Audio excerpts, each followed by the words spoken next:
Hey, I'm Assistant Chief Willie Watts of the Fayetteville Fire Department. I'm here to tell you about this new Pierce fire truck we've got, the Impel fire pumper. I want to tell you a little bit about Fayetteville. Fayetteville is in the Boston Mountain Range in the northwest corner of the state of Arkansas. We service about 50 square miles of area. We have about 80,000 folks that live there that we service. Starting with this truck, we selected this Impel cab due to the cab design, the width of the cab specifically.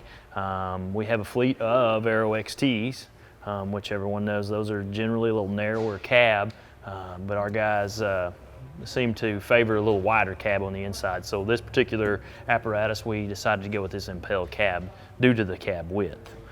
We obviously go with the state-of-the-art TAC4 suspension on all of our frontline apparatus. This increases stability and drivability, and also gives a good ride to our guys.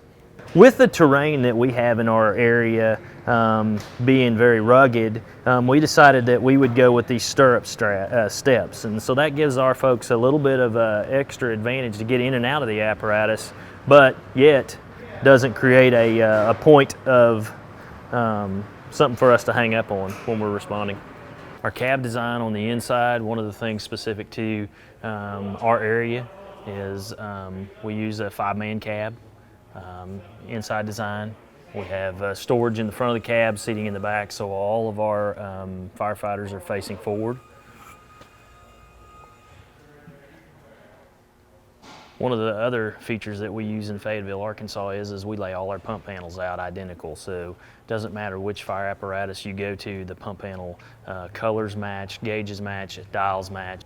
We select this type of compartment for our trucks with the pack track on the back walls. It gives us the ability to mount, the easeability of mounting our equipment. Well, that's another thing that we do is all of our pumpers are set up relatively close to the same so that they have the same compartment area, same equipment in the same places. One of the other unique features of our fire apparatus in Fayetteville, Arkansas that we have Pierce Manufacturing specifically do for us is due to the terrain that we live in the Boston Mountain Range, we have an issue with trucks that may drag a lot in some of the areas that we have to cover. And so what we have is Pierce installs a lift kit on them for us. So they install an 1.5-inch lift on all of our fire apparatus. One of the things that we ordered with this specific unit was one of the Pierce PhotoKite situational awareness systems.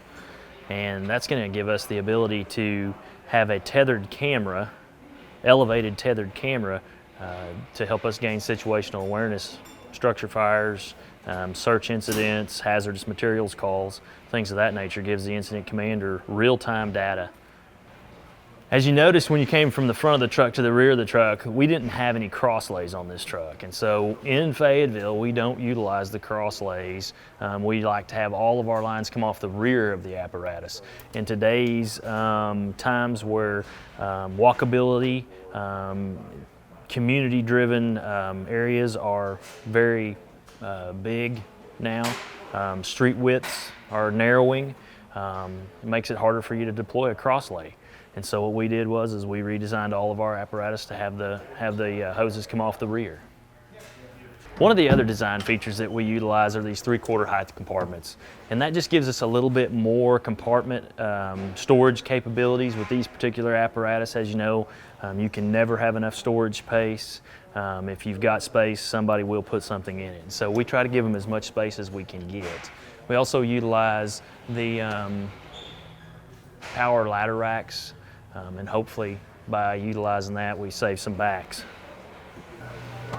We use the over fender storage areas for SCBA compartmentation.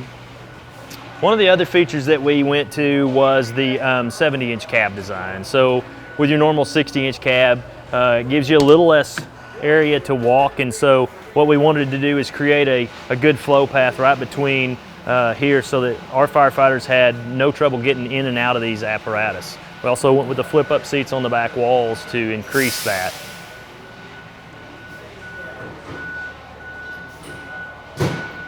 One of the other safety features that we've got on this particular apparatus is we went with the 360-degree camera system. And so that gives our drivers the ability to see what's right, what's left, what's front, what's rear on these, and it also gives us the ability to collect that data and view it at a later date. One of the other unique features to this particular apparatus that we have added is the HOS Vehicle Emergency Alert System. And so what that does is that interfaces with applications that the motorists may be running on their phones, such as Waze, the Waze app for navigation, and it lets them know when we are coming near or going to an area, responding to an area. It gives them an alert and lets the motorists know that there's fire apparatus coming to that area. And then, like many other apparatus, we went with the front bumper extension and a easy deploy line on the front. We like to have a good complement of emergency warning lights on our fire apparatus. In today's world, you can't have enough lights and you can't hardly be loud enough. So we like to think that we've tackled that pretty well by having 360 degrees of high, mid, and low level warning lights. The American flag in the grille, and one of the most unique features of this fire truck is right here, folks, right here. It says "Go Hogs Go," SEC champions to be. All right, along with our purchase, we also purchased a Fotokite situational awareness system. We bought the mobile version, and we're going to demonstrate how it works right now. This elevated camera is tethered, so it's able to deploy anywhere you need it to. What we really purchased this piece of equipment for was literally for the situational awareness piece. We'll be able to utilize this piece of equipment to gather situational awareness on fires, on search incidents, on hazardous materials calls, whatever you can think of, it's got a use. We're going to demonstrate it launching. It has the capability of about 100 foot of flight. Like I said, it's tethered, so you can fly it in the no-fly zones.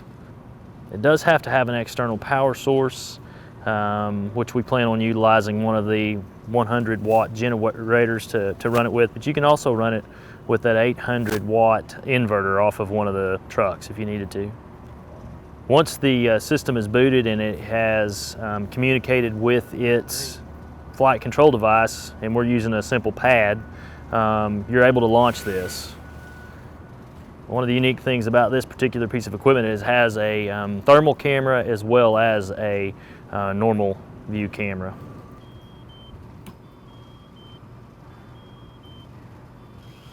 You'll see that when it starts up, it goes to a hovering height of about 6 to 8 feet, and it stops. And this gives you the opportunity to kind of take a quick look at it, make sure that it's positioned in the right area, and then start your ascend.